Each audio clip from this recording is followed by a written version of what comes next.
Il faut enregistrer. OK, donc je commence l'enregistrement du cours pour ceux qui sont absents. Je vais les mettre sur la chaîne YouTube et vous envoyer le lien. Donc, alors, là, je disais que pour comprendre c'est quoi vraiment un langage informatique ou bien le coding, je passe par cet exemple-là. Si on considère, et écoutez bien l'exemple s'il vous plaît, si on considère que sur le globe terrestre, on a 7 milliards et quelques de personnes, OK? On est 7 milliards et quelques. Et si de ces 7 milliards et quelques, il y a, disons, 3 milliards de personnes qui ont un ordinateur, un téléphone ou bien une tablette ou bien peu importe, OK? Ces 2 milliards de personnes sont considérés, ou bien les 3 milliards, sont considérés comme des utilisateurs d'ordinateurs ou bien de technologie. En anglais, on dit users. Ils ne sont pas des informaticiens, ils ne sont pas des programmeurs. De ces 2 ou 3 milliards qui utilisent la technologie et l'informatique, il y a, je ne sais pas le nombre, mais je vais dire du n'importe quoi, il y a 100 millions, 10 millions, 15 millions, peu importe le nombre, il y a un petit nombre qui est 1%, 10%, 5% de ces 2-3 milliards qui ont fait des études à l'université en programmation. Et uniquement ces gens-là, يلي هن بيشتغلوا بالتك companies like Google, like Tesla, like كل الشركات التكنولوجية, ces gens-là s'appellent les coders ou bien les informaticiens et informaticiens. De ces gens-là, le minimum, c'est de maîtriser un langage informatique qui est Python, C++, Java, et la liste peut aller à une dizaine, pour ne pas dire une centaine de logiciels. Alors, pour faire la communication entre les êtres humains, يعني أنا هلا إذا بدي أحكي لأمير بدي أسأله des questions et lui il doit me répondre. Cette conversation-là ou bien ce dialogue-là, il se base sur une langue commune. يعني أنا وأمير ما بنقدر نحكي مع بعض إذا ما في une langue commune نفهم فيها على بعض.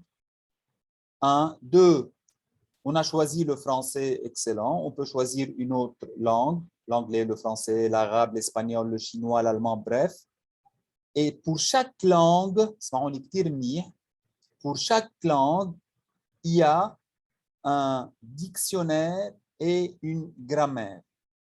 Le dictionnaire, c'est pour connaître les mots utilisés dans ce langage-là. Et la grammaire, c'est la façon dont on écrit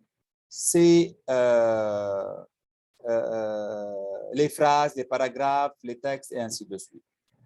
Ce qui est appliqué pour une langue vivante entre les gens, est appliqué pour le coding language. Ça veut dire que vous, en tant qu'élève, vous êtes en train d'apprendre le langage Python. Alors là, Python, c'est un langage, mais pas pour communiquer entre deux personnes. C'est un langage pour communiquer entre l'homme et l'ordinateur, pour créer des applications. OK?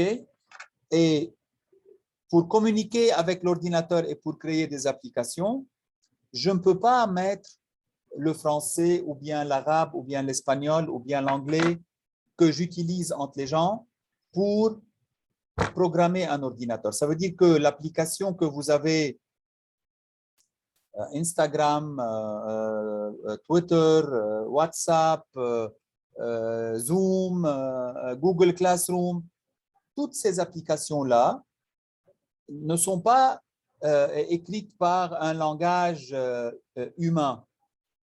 يعني منو مكتوبين بالعربي بالفرنساوي بالانجليزي.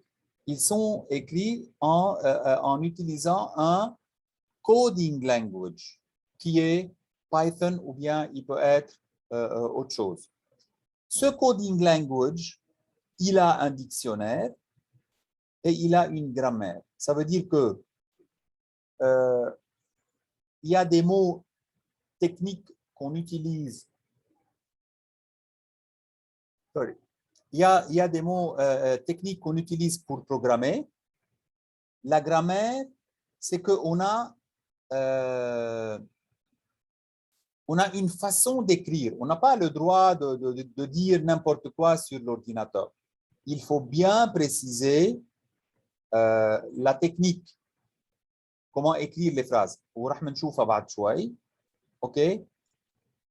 Et finalement, il y a une chose très importante qu'il faut savoir, c'est que en programmation, il y a deux étapes à suivre. La première, c'est l'écriture de l'algorithme.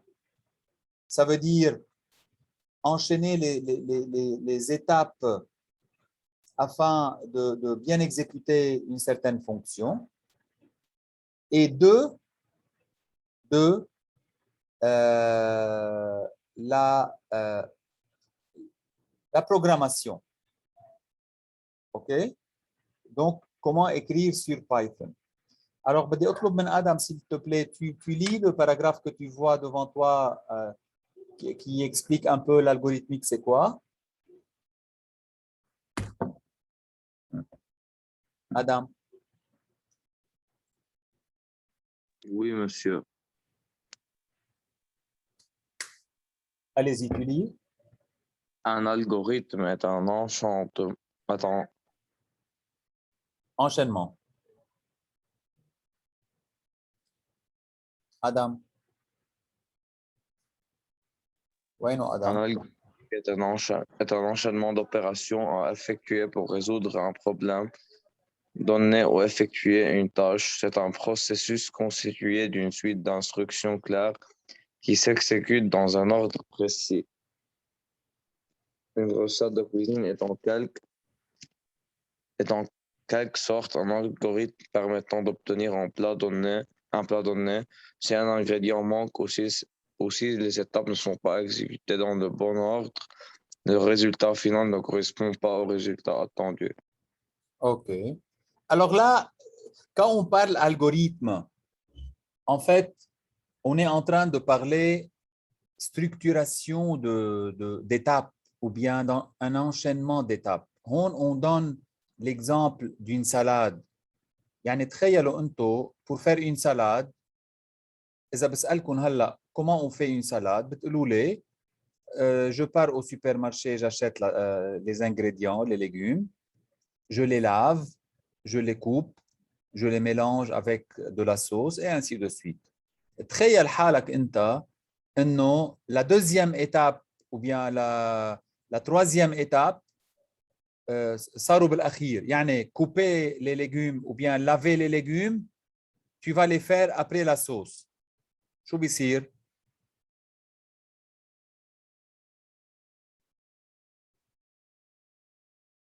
شو بيصير ايه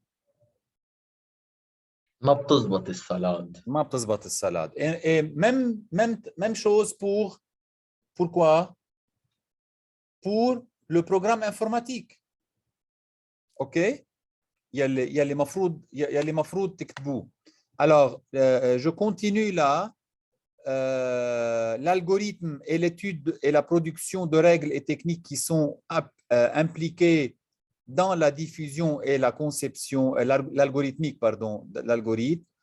Le mot algorithme vient du nom de mathématicien perse Al-Khwarizmi au 9e siècle. OK. Et regardez ici en maths, il y a un problème où on définit un algorithme qui est, la première étape, c'est choisir un nombre quelconque. 2, l'augmenter de 1. 3, élever le résultat au carré. 4, retrancher au résultat le carré du nombre de départ. 5, retrancher au résultat le double du nombre au départ. Et 6, énoncer le résultat obtenu ou bien afficher le résultat obtenu. Alors là, qu'est-ce qu'on fait? On est en train de quoi faire? On est en train d'énumérer des étapes pour exécuter un algorithme.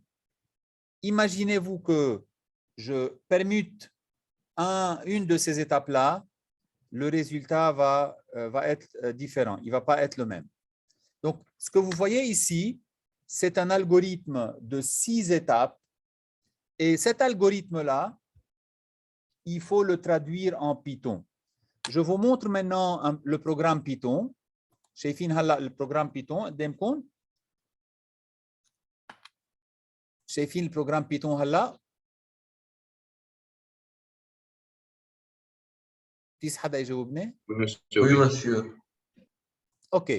هلا أكيد اليوم on va pas trop foncer dans la technique comment écrire le programme, mais regardez comment je le traduis en algorithme, en code. Ça veut dire que choisir un nombre quelconque, c'est la ligne 1, X, input, saisir un nombre.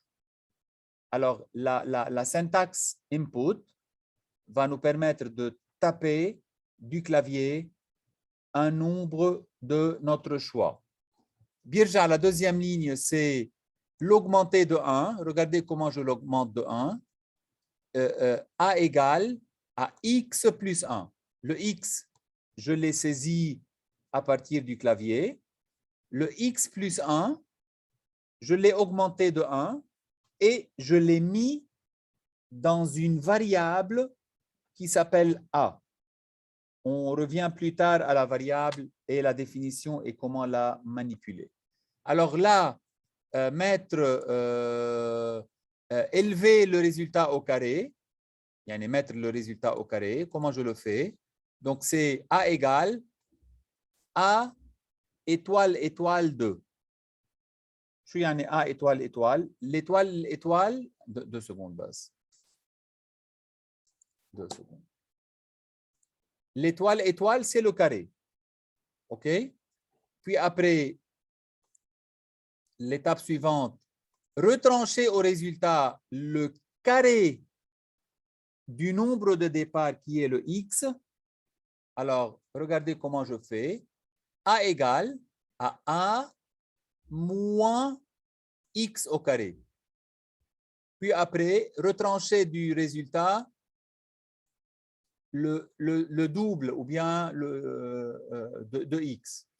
Et la ligne 6, c'est afficher le contenu de A. Si je fais le run, regardez bien. OK. Il se lance et là, il me demande de saisir un nombre.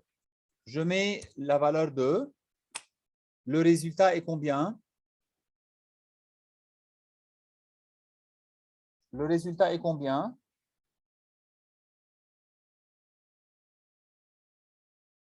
Allô? Le résultat est combien? Ma fille Haki. Allô, allô?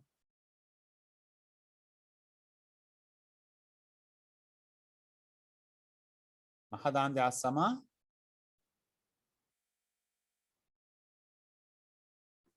Donc, le résultat est 5. Il y a 5 élèves. Donc, je fais run une deuxième fois. Je mets la valeur 15. Et le résultat va être 2, 6, 6. Alors là, le programme est en train d'exécuter pratiquement. Il est en train d'exécuter pratiquement l'algorithme que j'ai ici. Hala. j'arrive à la notion de variable. Hada, please بيقرا من البارتيسيبان هادي. Oui, monsieur. Lis s'il te plaît la variable. Une variable est un espace destiné à stocker une donnée, un nombre, une lettre, un mot, etc. À cet espace mémoire est associée une étiquette qui est le nom de la variable. OK. Donc, je pense, vous savez quel est le rôle d'une variable, ou bien c'est quoi une variable? Alors, la variable, c'est un endroit qui est dans la mémoire de l'ordinateur. Elle se caractérise par deux éléments qui sont le nom de la variable et le contenu. Imaginons que j'ai une trousse. Je pense que vous voyez la trousse, non? Donc, j'ai une trousse. Cette trousse a un nom, c'est Eastpak. OK? Et le contenu, ça change. Cette variable, elle a des caractéristiques qui ne changent pas. Si je change les caractéristiques de la trousse, c'est comme si j'ai utilisé une autre variable. Mais le contenu de cette variable change facilement. Je peux enlever les crayons, mettre des fluos, et ainsi de suite. Alors là, il faut faire une différence entre le contenu de la variable et son nom. Il y a une très grande différence. Il faut faire attention à ça. OK? Donc, Oui. Pardon? Quelqu'un a une question? Non, monsieur. OK. Vous êtes en train de comprendre ou là, c'est un peu compliqué?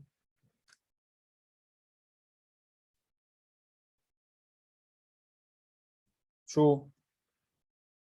C'est bien. C'est bien? Oui. OK, très bien. OK. Donc, alors, maintenant, je pense vous comprenez bien le rôle de la variable. Et dans le programme que je vous montre ici, pouvez-vous me dire combien de variables j'ai utilisées?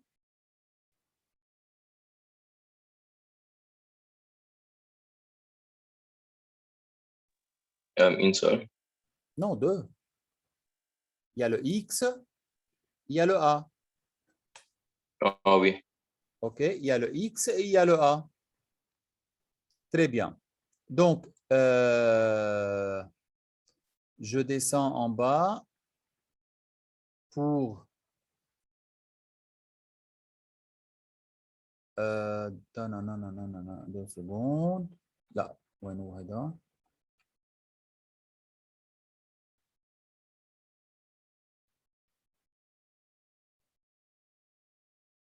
énoncer le temps. 2 secondes.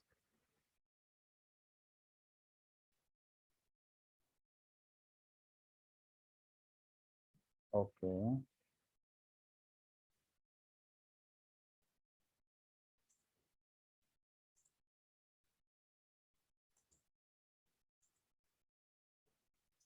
مين عم يحكي على الشات؟ مسيو كريستيان مو أكل. Vous pouvez inviter Christelle Ramouz. Il y a 2 secondes. بس je pense que j'ai invité. Elle est invitée, non?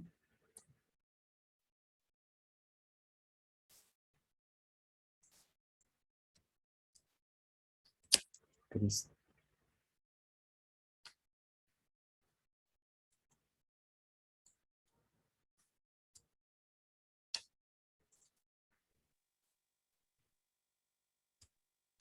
Elle est invitée, Christelle. Attendons un peu. وين الرموز؟ ما عم شوفه.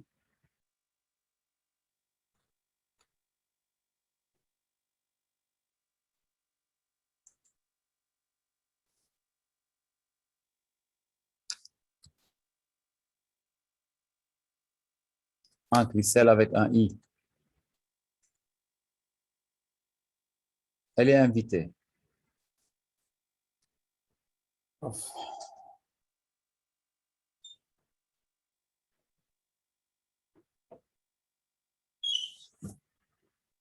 OK. Bien. Donc, elle est rentrée, Christelle. Non. Alors, je reviens au document. C'est un IG, un programme. Attendez un peu.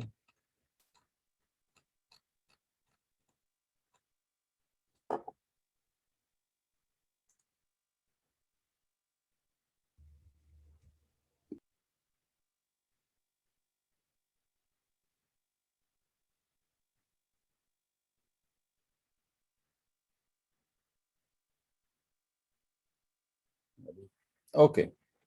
Donc, j'arrive ici à la partie, le conditionnement. Je suis en conditionnement.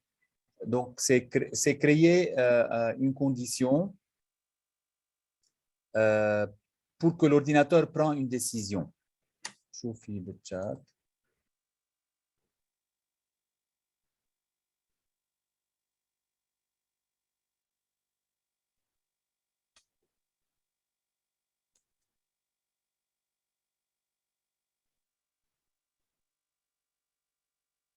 Oui, Ahmad, dis-moi, tu as une question? Ahmad?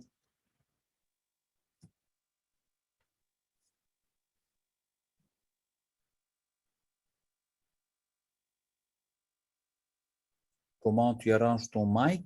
Off, je ne sais pas, Habib. Il faut être sur l'ordinateur pour voir comment on arrange un mic. Je ne peux pas le faire comme ça. OK. Donc, Oui, monsieur, le mic de Ahmad ne marche pas. parce qu'il me demande comment j'arrange son mic. Oh. OK. Donc, regardez bien cet algorithme qui est à gauche. Il est formé, théoriquement, il est formé de 4 étapes. La première étape, c'est choisir un nombre de départ. S'il vaut 1, on arrête. Ça veut dire que le programme s'arrête. Sinon, si le nombre est pair, on calcule sa moitié.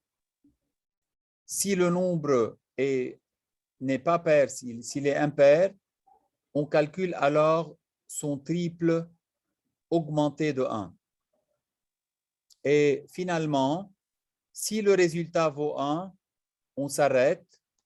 Sinon, on prend le résultat comme nouveau nombre de départ. On revient et on refait le programme. Si je regarde l'organigramme qui est à droite, celui-là qui est à droite, que je viens de cliquer et d'encadrer par le rouge, et je vois un peu quelles sont les étapes à suivre. Vous voyez qu'il y a le début et il y a la fin. Il y a la première étape, c'est de choisir la valeur de n. Combien vaut n? Afficher n. Donc, l'ordinateur va me dire que toi, tu as tapé la valeur 7, par exemple. Et puis après, on passe à faire une condition. On passe à faire une condition qui est si la valeur de n égale à 1. Parce qu'on a saisi une valeur et c'est l'ordinateur qui va évaluer quelle est sa valeur. Alors, si la valeur est oui, vous voyez le oui là, donc on passe au bloc fin. Et si la valeur est non, on va faire un autre test pour voir si la valeur est paire ou pas. Donc, si la valeur est paire, comme vous le voyez ici, si vous le voyez ici, alors si la valeur de n est paire, crétine ou online هلا seconde 5 سلم لك على عيون. Donc si la valeur de n est paire, alors je divise la valeur par 2, c'est la moitié. Sinon, je mets le triple de la valeur, je calcule, pardon, le triple de la valeur de n plus 1. Et les deux flèches qui sont en bas vont remonter pour afficher n, et ainsi de suite, pour arriver à la valeur 1, et le programme se termine. Donc, ici, ça devient un peu compliqué. La semaine prochaine, j'espère que vous allez être plus nombreux. Je vais uploader la vidéo et vous la mettre pour ceux qui étaient absents d'y aller voir la vidéo et de vous poster un tout petit travail, comment installer Python et essayer un tout petit programme. OK, il y a des questions?